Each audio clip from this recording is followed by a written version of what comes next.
இன்றைய நமது சிறப்பு நேர்காணல்ல நாம் தமிழர் கட்சியைச் சேர்ந்த திரு இடும்பாவனம் கார்த்திக் அவர்கள் நம்முடைய இணைந்திருக்கிறார்.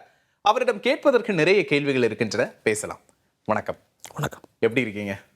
மற்ற கட்சிகள்லாம் இன்னும் கூட்டணி அமைக்கிற பேச்சுவார்த்தையில மும்முரமா ஈடுபட்டு இருக்க நிலையில நீங்க வேட்பாளர்களையே 234 தொகுதிக்கும் அறிவிச்சு களத்தில் இறங்கி வேலை பார்க்க ஆரம்பிச்சிட்டீங்க.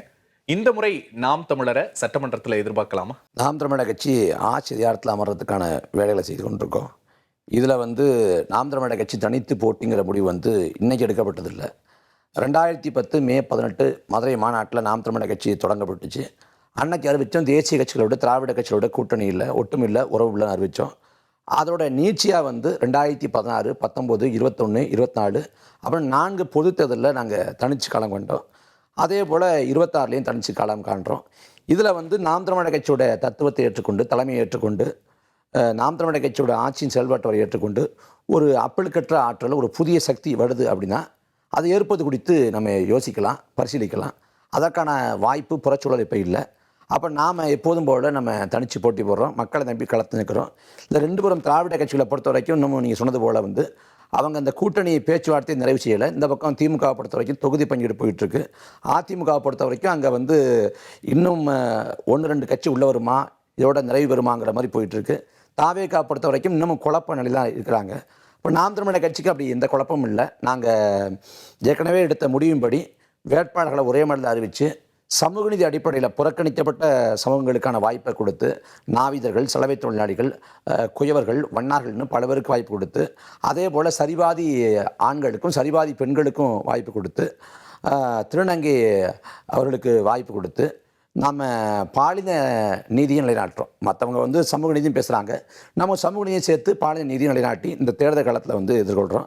பெருத்த நம்பிக்கையோடு நிற்கிறோம். இந்த திமுக அதிமுக பொறுத்த வரைக்கும் இந்த தேர்தல் காலத்தில் எவ்வாறு இருக்க போகுதுன்னா, இதுவரைக்கும் இல்லாத அளவுக்கு பணம் பாதாள வரைக்கும் பாயும். ஒரு சட்டமன்ற தொகுதிக்கு அதிகபட்சமாக 40 லட்சம் செலவு பண்ணலாம்னு தேர்தல் ஆணையம் உச்சவரம்பு வச்சிருக்கு. இந்த 40 லட்சத்தை தாண்டி ₹1 செலவு பண்ணாலும் அது முறைகேடு, அது ஊழல், அது சீர்கேடு தான். இங்கே நாம் தமிழர் கட்சியை பொறுத்த வரைக்கும் ஒரு சட்டமன்ற தொகுதிக்கு நாங்கள் 10 லட்சம் செலவு பண்ணாலே பெரிய விஷயம். பல இடங்களில் தான் நிலைமை, ஏறக்குறைய 90 விழுக்காட்டில் தான் நிலைமை. ஆனால் இங்கே திமுக அதிமுகலாம் ஒரு சட்டமன்ற தொகுதிக்கு 25 கோடியிலேருந்து 45 கோடி 50 கோடி வரைக்கும் செலவு பண்ண அவங்க தயாராக இருக்காங்க. மாநாட்டமான முயற்சிகளை நாம் தமிழர் மேற்கொள்ளுது. நீங்க சொல்ற மாதிரி பாலின ரீதியான வேட்பாளர் அறிவிப்புலாம் பாராட்ட தகுந்த ஒரு முயற்சி தான். தொடர்ந்து பிரச்சாரம் பண்றீங்க, மக்களை சந்திக்கிறீங்க, கத்தி பிரச்சாரம் பண்றீங்க. இருந்தும் சட்டமன்ற உறுப்பினர்களை இன்னும் பெற முடியல அப்படிங்கிற வருத்தம் இருக்கா? மக்கள் கிட்ட என்ன சென்றடையலன்னு நினைக்கிறீங்க? மக்கள் இந்த கொடுத்த அங்கீகாரம் போதுமானது இல்லைங்கிற வருத்தம் எப்போதும் இருக்குது. ஆனால் இந்த வருத்தம்ங்கிறது எங்களுக்கு ஒரு அயற்சியோ ஒரு சோர்வையோ கொடுக்கல. இன்றைக்கி தேர்தல் அமைப்பு முறைங்கிறது பணம் பிரதான காரணியாக மாறி போச்சு. முன்பே சொன்னது போல் பணத்தை யார் கொட்டி வைக்கிறாங்களோ அவங்க தான் வெல்ல முடியுங்கிற ஒரு வாய்ப்பு இருக்குது. இதில் நாம் தமிழர் கட்சியை பொறுத்த வரைக்கும் 8.2 விழுக்காடு வாக்கில் பெற்றிருக்கோம். ஜெர்மனி போன்ற நாடுகள் இருப்பது போல விகிதாச்சார பிரதித்துவ முறை இருந்திருந்தால் நாம் தமிழர் கட்சிக்கு 20லேருந்து 25 வரைக்கும் சட்டமன்ற உறுப்பினர் கிடைச்சிருப்பாங்க. கெடு வாய்ப்பாக அங்கே இல்லை. இங்கே ஒரு சட்டமன்ற தொகுதியில் 15 விழுக்காடு வாக்களை பெறோம்னா அதுக்கு சட்டமன்ற உறுப்பினர் இல்லை. அதிகபட்சமாக 25 விழுக்காடு வரைக்கும் வாக்களை பெற்றால் தான் சட்டமன்ற உறுப்பினராக மாறுறாங்க. நாம் தமிழர் கட்சியை பொறுத்த வரைக்கும் கடந்த காலங்களில் 15-18 விழுக்காடு அளவுக்கு நாங்கள் மேலே வந்திருக்கோம். இந்த முறை 4 மணி போட்டியில் ஒரு 18 விழுக்காடு வாக்களை பெற்றாலே நமக்கு சட்டமன்ற உறுப்பினர் கிடைப்பதற்கான வாய்ப்பு உண்டு. 4 பொது தேர்தலில் நம்ம சமரசம் பண்ணாமல் நிற்கிறோம்ல. இப்போ தாவேக்கான ஒரு புதிய கட்சி வருது, இன்னும் ஒரு தேர்தல் கூட எதிர்கொள்ளலை. ஆனால் ஊடகங்களில் செய்தி வருது, அவங்க பாஜகவோட பேசி கொண்டிருக்காங்க, காங்கிரஸோடு பேசி கொண்டிருக்காங்க அப்படின்னு. ஒரு தேர்தல் முடிவதற்குள்ளாகவே அவங்க கூட்டணி பேச்சுவார்த்தைங்கிற நிலைப்பாட்டுக்கு போகிறாங்க. அதுவும் பாஜக கொள்கை எதிரையும் அறிவிச்சுட்டு அவங்களுடைய கூட்டணி பேச்சுவார்த்தைங்கிற இடத்துக்கு போகிறாங்க. ஆனால் நாம் தமிழர் கட்சியை பொறுத்த வரைக்கும் நாம் தமிழர் கட்சி கொண்டிருக்கிற 8.2 விழுக்காடு வாக்குக்கு இன்றைக்கி நம்ம வெளிப்பட சொல்லணும்னா 2000 கோடி சந்தை, 2000 கோடி தேர்தல் சந்தை. அப்போ அதற்கான பேரங்கள் பேசப்பட்டுச்சு. அதே போல் கடந்த 2024 நாம் தமிழர் கட்சியோட சின்னம் பறிக்கப்பட்டுச்சு. அந்த தேசிய புலனாய்வு முகாமின் மூலமாக நமக்கு அடக்குமுறை செலுத்துனாங்க. இது எல்லாத்தையும் கடந்து நாங்கள் எங்கள் நிலைப்பாட்டிலேருந்து நாங்கள் பின்வாங்க மாட்டோம்னு நிற்கிறோம். இதை நீங்கள் பிடிவாதமாக பார்க்கலையா? இது உங்களுக்கு பின்னடைவை தரலையா? ஏன்னா நீங்கள் சொல்கிற மாதிரி கூட்டணி வச்சுருந்தா கண்டிப்பாக உங்களுக்கு ஒரு அதிகாரத்தில் ஒரு இடம் கிடைச்சிருக்கும். அந்த அதிகாரத்தின் மூலமாக நீங்கள் மாற்றத்தை கொண்டு வந்திருக்கலாம். ஆனால் இது ஒரு பின்னடைவாக நீங்கள் நினைக்கலையா? மாற்றம்னா இதுலேருந்து மாற்றம் இருக்குல்ல. திமுகவிலேருந்து அதிமுக மாற்றமோ அதிமுகலேருந்து திமுக மாற்றமோ நம்ம விரும்பலை. நாம் வைக்கிறது வெறுமனே கட்சி மாற்றம் மட்டும் இல்லை, ஆட்சி மாற்றம், அமைப்பு மாற்றம், இன்னும் சொல்ல போனால் கோட்பாடு மாற்றம். அரை நூற்றாண்டுகளாக தமிழ்நாட்டில் வந்து திராவிட கோட்பாட்டை கட்டமைச்சு தான் இங்கே கட்சிகள் 2 கட்சி இயங்குது, திமுக அதிமுக இயங்குது. இல்லை திமுக பொறுத்த வரைக்கும் அவங்க திராவிட கோட்பாடு, திராவிட பின்பலம் அப்படின்னு ஒரு கொள்கையை வேடம் போடுவாங்க. அதிமுக அந்த கொள்கை வேடம்லாம் போடாது, வெறுமனே கட்சியின் பேரில் திராவிடம் இருக்குது, அதை தாண்டி இருக்காது. அப்போ இங்கே திராவிடம்ங்கிற சொல் இருக்கு. இந்த திராவிடம்ங்கிற சொல்லே போலித்தனமானது, அது திட்டமிட்டு சொருகப்பட்டுச்சு அப்படின்னு இந்த கோட்பாட்டுக்கு ஒரு மாற்றான கோட்பாடாக, இந்த மண்ணின் மக்களின் கோட்பாடாக தமிழ் தேசியங்கிற கோட்பாடை வைக்கிறோம். அப்படி இங்கே வந்து மாற்று அரசியல் அப்படிங்கிறத வந்து வெறும் அரசியலுடன் நிறுத்தாமல் மாற்று கோட்பாடை வைக்கிறோம். ஆட்சி மாற்றம், அமைப்பு மாற்றம், அடிப்படை மாற்றம்னு சொல்கிறோம். இல்லை திமுக அதிமுக வந்து ஊழல் செய்து திமுக சேர்ந்த ஊழல்வாதிகள் அதிமுக பக்கம் போகிறாங்க, அதிமுகவை சேர்ந்த ஊழல்வாதிகள் திமுக பக்கம் வர்றாங்க, நடக்குது. வந்து ஊழல் பண்ணுறாங்க ஒரு பக்கம், ஆனால் அவங்க வர்றதுக்கே ஊழல் பண்ணுறாங்க. வாக்கு காசு கொடுத்து பல கோடிகளை கொட்டி இறைச்சி முறையீடு பண்ணி தான் அதிகாரத்துக்கு வர்றாங்க. அப்போ இந்த தேர்தல் களத்தில் இவ்வளவு பணம் வாரி இறைக்கப்படக்கூடிய இந்த களத்தில் வந்து ஒரு ரூபா காசு கொடுக்காம, முறைகேடு செய்யாமல், கள்ள வாக்கு செலுத்தாமல், வெறும் கருத்தை சொல்லி, கொள்கையை சொல்லி, கோட்பாட்டை சொல்லி மக்களை வென்று, மக்களோட நன்மதிப்பை பெற்று, நம்பிக்கையை பெற்று, நாங்கள் 36 லட்சத்துக்கு மேலான வாக்களை பெற்று ஒரு மாநில கட்சி அங்கீகரிக்கப்பட்டிருக்கிறது. ஜனநாயகத்தில் வந்து ஒரு மறுமலர்ச்சி, ஒரு புத்தெழுச்சி பாய்ச்சல் அப்படின்னு பார்க்கணும். அப்போ இந்த தேர்தல் காலத்தில் 8 விழுக்காடு வாக்கு வந்து 25 விழுக்காடு வாக்குக்கு மேலாக மாறும். இந்த 4 முனை போட்டியில் வந்து அது அதிகாரத்தை எங்களுக்கு தரும் அப்படின்னு நம்புகிறோம். அதுக்காக வரக்கூடிய இந்த 30 நாட்கள்லையும் வந்து மிக தீவிரமாக உழைக்க திட்டமிட்டு இந்த முறை எப்படி சமாளிக்க போறீங்க? நீங்க சொல்ற மாதிரி அதே திமுக அதிமுக தான் களத்துல இருக்கு, கூடுதலா தாவேகாவும் இருக்கு, பாஜக இருக்கு, இவ்வளவு மிகப்பெரிய கட்சிகளுக்கு மத்தியில இந்த முறை என்ன வியூகம் வகுத்துருவீங்க? 2023 நினைக்கிறேன், 23 24 இந்த காலகட்டத்தில் முதல் முறையாக ஈரோடு கிழக்கில் இடைத்தேர்தல் நடக்குது. அதில் வந்து மிக குறைந்தது 100 கோடி கொட்டி வச்சுருப்பாங்க. அந்த தேர்தல் இடத்துல 10,000 வாக்களை பெற்றோம். அதுக்கு அடுத்த முறை வந்து ஐயா ஈவிகே சிலங்கோ மறைஞ்சிடறாரு, இடைத்தேர்தல் வருது. அந்த முறை தேர்தல் களத்தில் வந்து 24,000 வாக்களை பெறுறோம். இந்த 2 தேர்தல் களத்தையும் பல கோடிகளை கொட்டி இறைச்சாங்க, பணம் கொடுத்தாங்க, பரிசு பொருள் கொடுத்தாங்க, மக்கள் தலைக்கு விலை பேசினாங்க, டோக்கன் கொடுத்தாங்க, அப்போ என்னென்னமோ பண்ணாங்க, சலுகைகள் கொடுத்தாங்க. ஆனால் அந்த தேர்தல் களத்தையும் நீ என்ன பண்ணாலும் நாம் தமிழர் கட்சி வாக்கு செலுத்துவேன் 25,000 மக்கள் வாக்கு செலுத்தினான்னா இது வந்து பெரிய மாற்றமாக பார்க்குறோம். அப்போ மட்டுமே மக்களை மாத்திருமா? உங்களுக்கு வாக்களிக்காத மக்களை இது கொச்சப்படுத்துற மாதிரி இல்லையா? தமிழ்நாட்டில் வாக்குக்கு காசு கொடுக்கப்படுதா இல்லையா? இதே புதிய முறை தொலைக்காட்சியில் வந்து ஈரோடு கிழக்கு தேர்தலின் போது எது களத்தில் வந்து எதிரொலிக்க போகுது, பணமா பரப்புரையா அப்படின்னு வைக்கப்பட்டுச்சு. அச்சு ஊடகங்கள் வந்து வைட்டமின் பாயுங்குது. வைட்டமின் பானா என்ன? பணம் தான். அப்போ பணம் கொடுக்கப்படுறது தெரியுது. அண்ணா காலத்தில் கொடுத்தாங்க, அண்ணா காலத்திலே கொடுத்தாங்க, அண்ணாவை தோக்கடிக்க கொடுத்தாங்க. அன்னைக்கு ஒரு தொகுதியில் 2 தொகுதியில் ஒரு முதன்மையான தலைவரை தோக்கடிக்க 8 அணா 4 அண்ணான்னு காசு கொடுக்கப்பட்டு அன்னைக்கு முறைகேடு செய்ய எல்லா தடவையும் அந்த உதாரணங்கள் நடந்தது இல்லையா? அப்ப டெல்லியில ஆம் ஆத்மி வந்ததெல்லாம் ஒரு புரட்சியா தான் பார்க்கப்படுச்சு. இதுல வந்து இங்க தமிழ்நாட்டில் இன்னைக்கு சாதாரணமாக அது நடக்குது. அப்படி இருக்கிறப்ப நாங்க வந்து காரணம் கற்பிக்கிறோம் அப்படின்னு இல்லை. நீங்க காசு கொடுக்காம, முறைகேடு செய்யாம, கள்ள வாக்கு செலுத்தாம ஒரு வெற்றி வருது திமுகவுக்கு, ஒரு வெற்றி வருது அதிமுகவுக்கு அப்படின்னா அது மக்கள் முடிவை நாங்கள் தலைவணங்கி ஏற்றுக்கிறோம். ஆனால் அப்படி இல்லையே. இங்கே யார் வேணால் தோல்வியடையலாம், ஆனால் ஜனநாயகம் தோற்கக்கூடாது. ஜனநாயகம் தோற்காம வெற்றி வரப்படுறதா திமுக அதிமுகவுங்கிறதா கேள்வி. அப்போ அதில் வந்து இந்த களத்தில் நாம் தமிழர் கட்சி செய்யக்கூடியது அசாத்தியமான ஒரு புரட்சி, ஜனநாயக புரட்சி. ஏன்னா பணம் இருந்தால் தான் இன்னைக்கு தேர்தலில் போட்டி பண்ண முடியும், காசு இருந்தால் தான் இன்னைக்கு அரசியல் பண்ண முடியும். இதுதான் யதார்த்த நிலைமையா 2 திராவிட கட்சியும் கட்டமைச்சிருக்கு. இதில் நாம் தமிழர் கட்சி தான் இதை உடைச்சி தகர்த்து பணம் இல்லைன்னா கூட பரவாயில்லை, மக்களுக்காக உழைக்குங்கிற மனம் இருந்தால் போதும்னு 234 வேட்பாளர்கள், ஒரு வேட்பாளருக்கு கூட எவ்வளவு கோடி செலவு செய்வேன், எவ்வளவு கோடி தலைமை கொடுப்ப அப்படின்னு கேட்டதில்லை. மற்ற கட்சியில் நிலைமைன்னா திமுக அதிமுக தாவேக்காலில் அங்கே வந்து வேட்பாளர் வந்து அந்த கட்சி தலைமைக்கு காசு தரணும், சில லட்சங்களையோ கோடிகளையோ அவங்க தரணும், கொடுத்தா தான் சீட்டு. நாம் தமிழர் கட்சியில் கட்சி வேட்பாளர் என்ன பண்ணுறாரு, கட்சி தலைமைக்கிட்ட ஏதாவது காசு இருந்தால் 1 லட்சமோ 2 லட்சமோ 50,000 கொடுங்க, துண்டறிக்கைக்கு, சோரட்டைக்கு, இந்த போக்குவரத்து செலவுக்கு, எரிபொருள் செலவுக்கு, உணவு செலவுக்கு ஆகும் அப்படின்னு தலைமைக்கிட்ட அங்கே எதிர்பார்த்து நிற்கிறோம். அப்போ இந்த கட்சியில் தான் பணம் பிரதான காரணியே இல்லை. ஜனநாயகம் அப்படின்னா, மக்களாட்சி அப்படின்னா ஒரு சாதாரண மகன், எளிய மகன். அந்த இடத்துல இன்னொரு விளக்கத்தை பெறணும் அப்படின்னு நினைக்கிறேன். நாம் தமிழர் கட்சி மேலேயும் அந்த குற்றச்சாட்டு இருக்கு. என்னது? எதிர்கட்சிகள் கிட்ட பேரம் பேசி வேட்பாளர்களை சீமான் வந்து நிறுத்துறார் அப்படிங்கிற ஒரு குற்றச்சாட்டு பரவலா சமூக வலைதளங்கள்ல யார் சொல்றா? சமூக வலைதளங்கள்ல பரவலா பார்க்கப்படுது. யாரா ஒருத்தர் சொல்லுங்க. ஒன்னும் சொல்றவங்க திமுக இருப்பாங்க, இல்ல அதிமுக இருப்பாங்க, இல்ல புதிதாக வந்தா தாவேகா இருப்பாங்க. அவங்களுக்கு நாம் தமிழர் கட்சி மீது களங்கம் கற்பிக்கணும், நாம் தமிழர் கட்சி மீது சாயம் பூசணும். இப்போ காசு பணம் அதான் பிரதானம்னா, நாம் தமிழர் கட்சி தாவேக்காட்ட பேசுகிறாங்கல்ல, தாவேக்காவோட வாக்கு விழுக்காடு நிரூபிக்கப்படலை. அந்த தாவேக்கா கிட்ட தேசிய ஜனதா கூட்டணியில் இணையறதுக்கு பாஜக பேசுது, அதிமுக பேசுது, எல்லாம் பண்றாங்கல்ல. இப்ப 8 விழுக்காடு வாக்கு கொண்டு இருக்கோம்ல, இந்த 8 விழுக்காடு வாக்குக்கு நாம் தமிழர் கட்சிட்டு அண்ணன் சீமான்கிட்ட பேரம் பேசப்பட்டிருக்காதா? நாங்க 2000 கோடி தர்றோம், 1000 கோடி தர்றோம், நாங்க எல்லாம் அமைச்சு தர்றோம், எல்லா வாய்ப்பும் தர்றோம், இத்தனை சீட்டு தர்றோம் அப்படின்னு பேசியிருப்பாங்கல்ல. பணம் தான் பிரதானம்னா அங்க போய்க்கலாமே. நாம் தமிழர் கட்சிக்கு அண்ணன் சீமானுக்கு பணம் தேவைன்னா இவ்வளவு தூரம் வந்திருக்க தேவையில்லையே.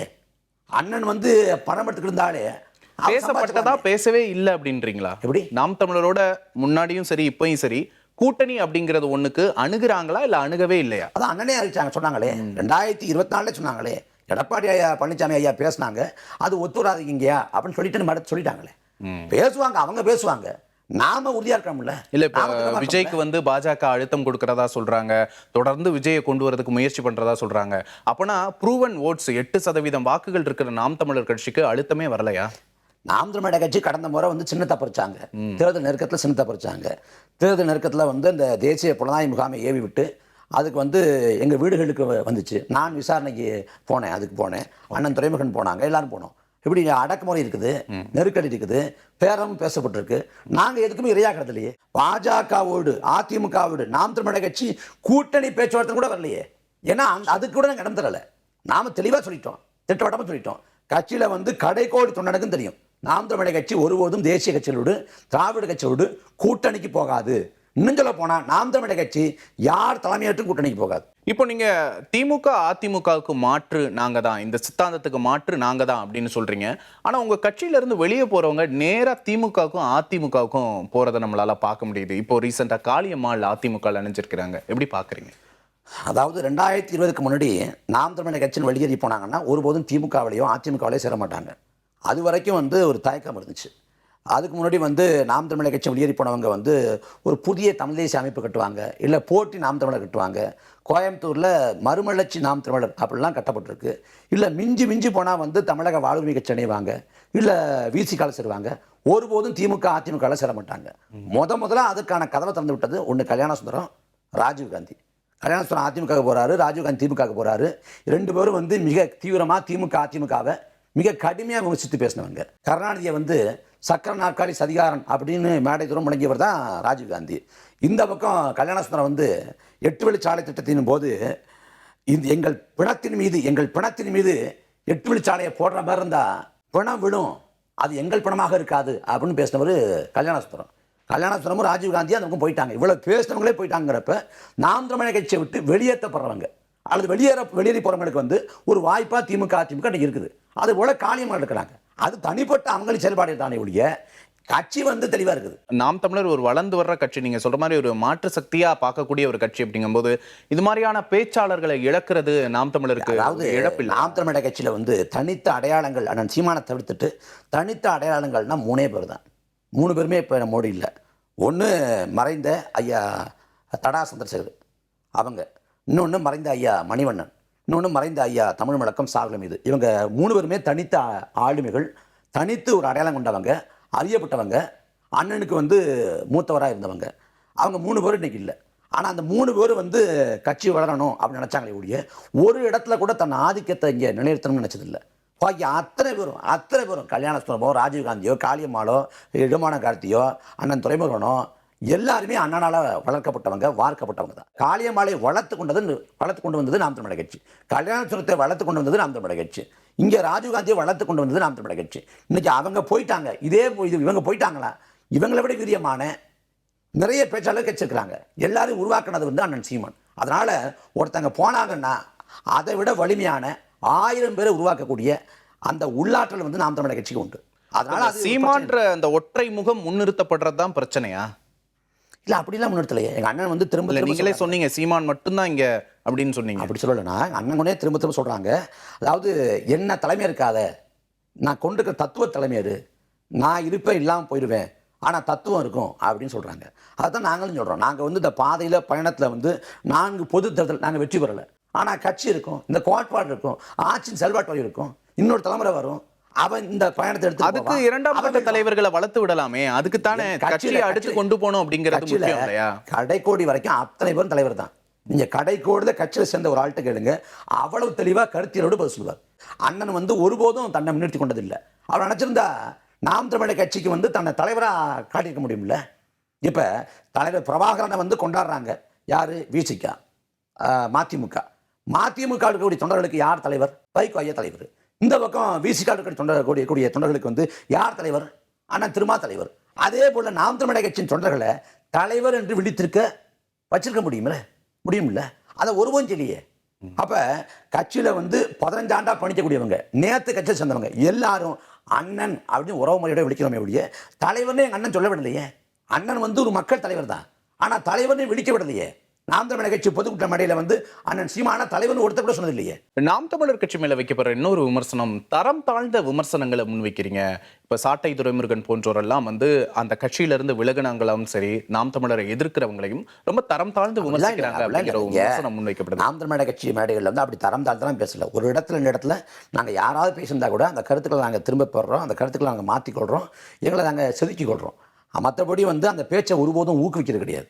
அண்ணன் சாட்டை நேரங்கள்ல சீமானுமே உணர்ச்சி வசப்பட்டு பேசுறத நம்மளால பார்க்க முடியுது. அண்ணனே சொன்னாங்க, ஒரு தடவை சொன்னாங்க, நானே வந்து ஒரு இடத்துல வந்து கூடுதலாக குறைச்சலாக பேசினா கூட தவறு தான் அப்படின்னு அண்ணன் சொன்னாங்க. அதே போல் அண்ணன் தான் சொன்னாங்க, நெஞ்சுக்குள்ளே நெருப்பு பற்றி எரியக்கூடிய வேலையில் வாய் வழியே சில பொறிகளை விழத்தான் செய்யும் அப்படின்னு. நீங்கள் எதை சொல்கிறீங்கன்னு எனக்கு தெரியல. ஆபாசமான பேச்சுகளை வந்து ஊக்குவிக்கிறது, ஆபாசமான பேச்சுகளை வந்து மேடையில் வந்து அரங்கேற்றது திமுக அதிமுக தான். நீங்க திமுகவில் வந்து சிவாஜி கிருஷ்ணமூர்த்தி தற்காலத்தையும் பேசி கொண்டிருக்காரு. சிவாஜி கிருஷ்ணமூர்த்தி மேடைகளில் வந்து கீழே பேச தயங்குற வார்த்தைகளை கூட மேடையில் கூசாம பேசுறாரு. அவர் மேலே கட்சி எடுத்த நடவடிக்கை என்ன? இனி பேசக்கூடாது அறிவித்தாங்களா? அப்படிலாம் ஒன்றும் இல்லையே. ஆனா இப்போ திமுக மீதான விமர்சனம் சமீப காலங்களா நாம் தமிழர் பக்கம் குறைஞ்சிருக்கிறத பார்க்க முடியுது. விஜய் மீதான விமர்சனத்தை அதிகரிச்சிருக்கிறீங்க, திமுக மீதான விமர்சனத்தை குறைச்சிருக்கீங்க அப்படின்னு பார்க்கலாம். அது ஒரு பார்வை, அது தோற்றம்.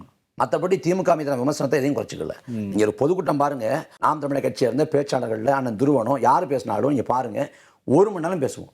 1 மணி நேரத்தில் 40 நிமிஷம் 50 நிமிஷம் நாங்கள் திமுகவை அதிமுகவை அடக்குமுறையை ஒடுக்குமுறையை நிர்வாகத்திற்கேட முறைகேட இந்த லஞ்சம் லாவண்யம்ங்கிற இந்த மோசமான கலாச்சாரத்தை எல்லாத்தையும் பேசிட்டு வடக்குள்ளையே பேசிட்டு கடைசி பேச்சோட நிறைவில் 5 நிமிஷம் 8 நிமிஷம் விஜய் பேசுவோம், 10 நிமிஷம் விஜய் பேசுவோம். ஆனா ஊடகங்கள் வந்து அதை வந்து பிரத்யேகமா அது பிரதானமாயிருது. ஏன்னா அது வந்து திமுக அதிமுக 15 ஆண்டா பேசுறோம், தாவேக்காவை 2 ஆண்டா தான் பேசுறோம். அப்ப இதான் பிரத்யேகமான செய்தின்னு அதை காட்சிப்படுத்துறாங்க, அதை செய்தியாக்குறாங்க. எங்களுக்கு நாங்கள் தெளிவா இருக்கோம், திமுக அதிமுக காங்கிரஸ் பாஜக இவங்க தான் எங்க எதிரி. பாஜக எதிரி அங்க, இங்க திமுக எதிரி, அங்க காங்கிரஸ் எதிரி, இங்க அதிமுக எதிரி, இவங்க தான் எதிரி. இதுல வந்து தாவேக்காவை பொறுத்த வரைக்கும் எதிரி இல்லை உதிரி அப்படின்னு சொல்றோம். ஏன்னா எந்தவித கோட்பாடும் இல்லை, கொள்கை தெளிவும் இல்லை, நிலைப்பாடுல வந்து தடுமாற்றம் இல்லாமல் இல்லை, மக்களுக்கு ஒன்றா களத்தடிக்கிறதும் இல்லை. ஒரு கட்சிக்கான அடிப்படை ஒரு வலதுசாரி இயக்கம் கூட களத்துக்கு வரும், ஒரு வலதுசாரி இயக்கம் கூட ஒரு வலதுசாரி தலைவர் கூட ஒரு பொதுவாக தன்னை தயார் பண்ணிக்குவார். ஆனால் அந்த குறைந்தபட்ச குணாதிசயம் கூட இல்லாத ஒருத்தரை வந்து விஜய் இருக்கார். அப்போ அதை விமர்சிக்க வேண்டிய தேவை இருக்கு, அம்பலப்படுத்த வேண்டிய தேவை இருக்கு, அதை நம்ம செய்கிறோம். நிச்சயம். அப்போ இளைஞர்கள் தான் உங்களோட பலம் அப்படிங்கிறது எல்லாருக்கும் தெரிஞ்ச ஒரு விஷயம். ஆனால் இப்போ அதுக்கு ஒரு பெரிய பிரச்சனை வந்திருக்கு அப்படின்னு பாக்குறீங்களா? தாவேகா உள்ள வந்தது அப்படிங்கிறது உங்களுக்கு ஒரு பெரிய அடியா இருக்கும். அது எல்லாம் ஒரு கருத்துருவாக்கம், திட்டமிட்டு அந்த கருத்துருவாக்கம் செய்யப்படுது. ஐயா கமலஹாசன் 2018 வந்தாங்க, 2019 தனிச்சு போட்டி போட்டாங்க. கமலஹாசன் வர்றப்ப ஊடகங்கள் இதே போல வெளிச்சத்தையும் முக்கியத்துவத்தையும் கொடுத்துச்சு. ஆனா ஐயா கமலஹாசன் நாம் தமிழர் கட்சியை விட குறைவான வாக்குகள் கட்ட தான் பெற்றாங்க. கமலுக்கும் விஜய்க்கும் இருக்கிற வேறுபாடு நீங்க பார்க்கல. கமலஹாசன் வந்து ஐயா சொன்னாங்க தொண்டை வேற ரசிகன் வேறன்னாங்க. அதை வந்து கமலஹாசன் சொல்லிட்டாரு, 26 விஜய் உணர்வாரு, 30 விழுக்காடு வாக்களை பெறுவார், 40 விழுக்காடு. நீங்க விஜயை கடந்து போயிடலாமே, ஏன் தொடர்ந்து விஜயை ஃபோக்கஸ் பண்ணி பாயிண்ட் பண்ணி ஊடகங்கள் கடந்து போயிட்டு நாங்கள் கடந்து போயிடுறோம். விஜய் எந்த அளவுக்கு மக்கள்கிட்ட பேசாரோ அதே அளவுக்கு ஊடகங்களும் விஜய் பேசட்டும். அவர் ஒரே ஒரு தடவை பேசுறாரு, இவ்வளவுதான் பேசாரு அப்படின்னா அதே அளவுக்கு ஊடகங்கள் பேசட்டும், நாங்கள் கடந்து போயிடுறோம். நாங்கள் இங்கே திமுக அதிமுக ஒரு மோசமான கட்சிகள். இந்த கட்சிகள் வந்து இந்த மண்ணின் வளங்களை மக்கள் நடந்த சுரண்டுது, அபகரிக்குது, சூறையாடுது அப்படின்னு சொல்லி நாம் ஒரு எழுச்சி ஏற்படுத்துகிறோம். அதன் மூலமாக நம்ம வந்து ஒரு அரசியலை கட்டமைக்கிறோம். அந்த சமயத்தில் குறுக்க வந்து இந்த அரசியலை வந்து அவர் வந்து கைப்பற்ற நினைப்பாரு, அதுவும் திமுக அதிமுக பாணியில பண்ணுவார் அப்படின்னா அது எப்படி வேடிக்கை பார்க்க முடியும்? விஜயையும் திமுக அதிமுக அப்படிங்கிற நேர்கோட்டில் தான் கொண்டு வேற என்ன வேறுபாடு இருக்கு? திமுக அதிமுக வந்து வர்றப்ப திமுக வந்து அடைந்தால் திராவிட நாடு அடையாளத்தா சுடுகாடுனாங்க, மாநில சுயாட்சினாங்க, அவங்க கோட்பாடு பேசி கொள்கையை பேசி வந்தாங்க. திமுக வந்த பிறகு அவங்க சீர்கெட்டு போனாங்க. அதிமுக தொடங்கப்படுற வேலையில் அண்ணா இசையின் கோட்பாடு எம்ஜிஆர் சொன்னார். அதுக்கும் பிறகு ஒண்ணுமில்லாம போயிடுச்சு, கோட்பாடு இல்லாமல் போச்சு. ஆனா இங்க தாவேகா வர்றப்பவே கோட்பாடு இல்லை. திமுக அதிமுக வந்து உயிர்களை காவு வாங்கினாங்க. ஆனால் இங்கே தாவேகா வரவே இல்லை, வந்து முடிக்கவே இல்லை.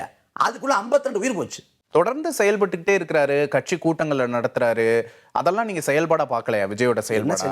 கட்சிய கூட்டங்களை நடத்துறாரு, வேட்பாளர் நேர்காணல் நடத்துறாரு. சொல்றாருல்ல, இந்த ரெண்டு ஆண்டு திமுகவை ரொம்ப ஃபோர்ஸா எதிர்க்கிறாரு.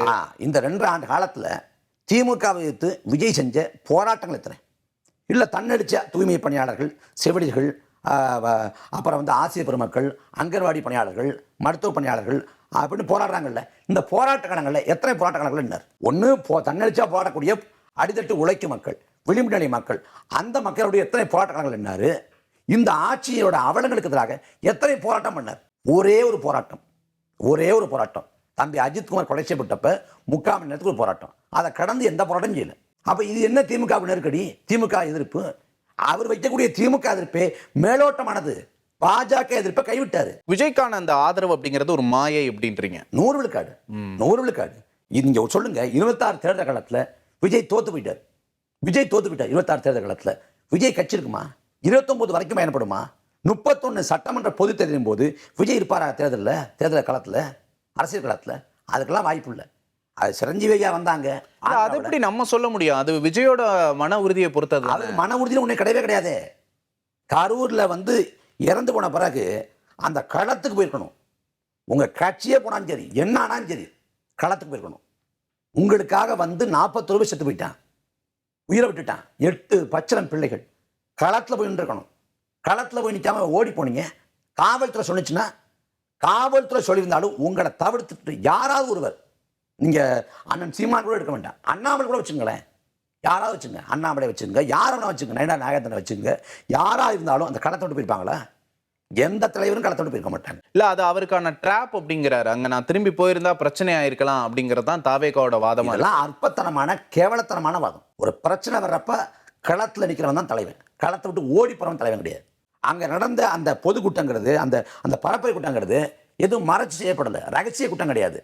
எல்லா காட்சி ஊடகங்களும், எல்லா அச்சு ஊடகங்களும், எல்லா வலையொலிகளும், இன்னும் சொல்ல போனால் எல்லா கிடையும் அலைபேசியில் வந்து ஒளிப்பட கருவி, எல்லாரும் படம் எடுக்கிறாங்க. அத்தனை அலைபேசியோட அந்த ஒளிப்பட கண்களுக்கு எதுலையுமே அந்த சதி செயல் வந்து புலப்படலையே. ஏன் புலப்படலை? ஏதாவது ஒரே ஒரு ஒளிப்பட கருவியோட அந்த கண்களுக்கு புலப்பட்டுக்கலாம்ல. இந்த காட்சி இருக்கு. பாஜகவோட அண்ணாமலை உட்பட, எடப்பாடி பழனிசாமி உட்பட இதுல செந்தில் பாலாஜி இன்வால்வ் ஆயிருக்காரு அப்படின்னு ஒரு ஸ்டாண்ட் எடுக்கிறாங்க. நாம் தமிழர் மட்டும் ஏன் விஜயை மட்டுமே ஃபோக்கஸ் பண்றீங்க? செந்தில் பாலாஜி ஏன் அந்த ஒரே பார்வையை மட்டும் நீங்க பார்க்கணும்? நமக்கு தெரியுமே என்ன நடந்துச்சுட்டு. இதுல அதிமுகவுக்கோ, பாஜகவுக்கோ, திமுகவுக்கோ அவங்களுக்கும் லாபரட்ட கணக்கு இருக்கு, அரசியல் ஆதாயம் இருக்கு. எங்களுக்கு மக்கள் நடந்த தாண்டி எதுவும் இல்லை.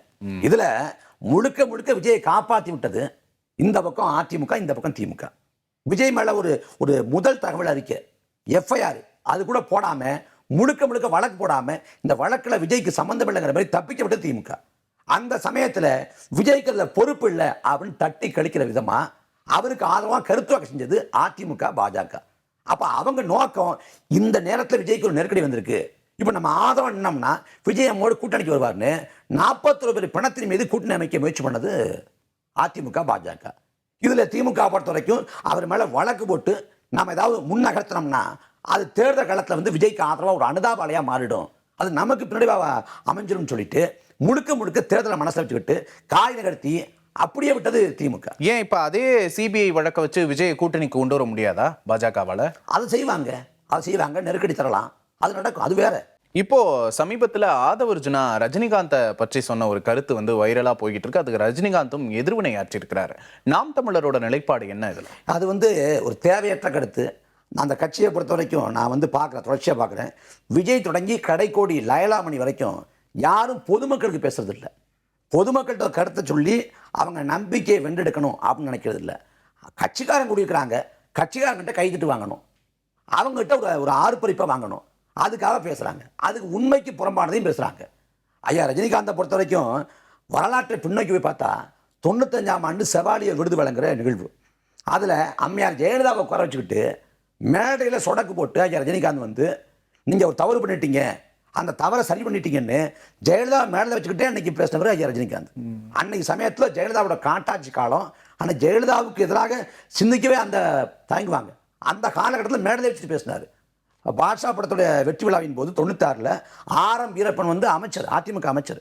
அவரை மேலே வச்சுட்டு வெடிகுண்டு கலாச்சாரம் பரவிடுச்சு அப்படின்னு பேசி அதுக்குமே ஆரம்பிக்கிறப்ப பதவியே பறிக்கப்பட்டுச்சு. 96 வந்து மீண்டும் ஜெயலலிதா வந்தாங்கன்னா நாட்டை ஆண்டவனாலையும் காப்பாற்ற முடியாதுன்னு பேசினவர் ஐயா ரஜினிகாந்த் தான்.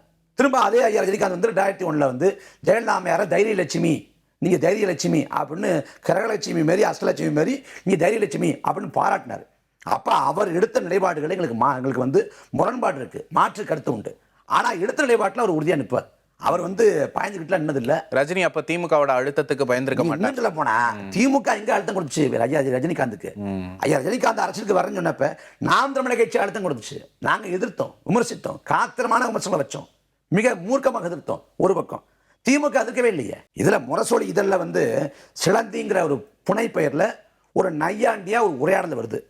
அந்த உரையாடல் ஐயா ரஜினிகாந்தை வந்து எல்எல் துணையில் கேலி கிண்டல் பண்றாங்க. அதுக்கு பிறகு ஐயா ரஜினிகாந்த் தரப்புலேருந்து ஸ்டாலின் பேசப்பட்டதா ஒரு செய்தி.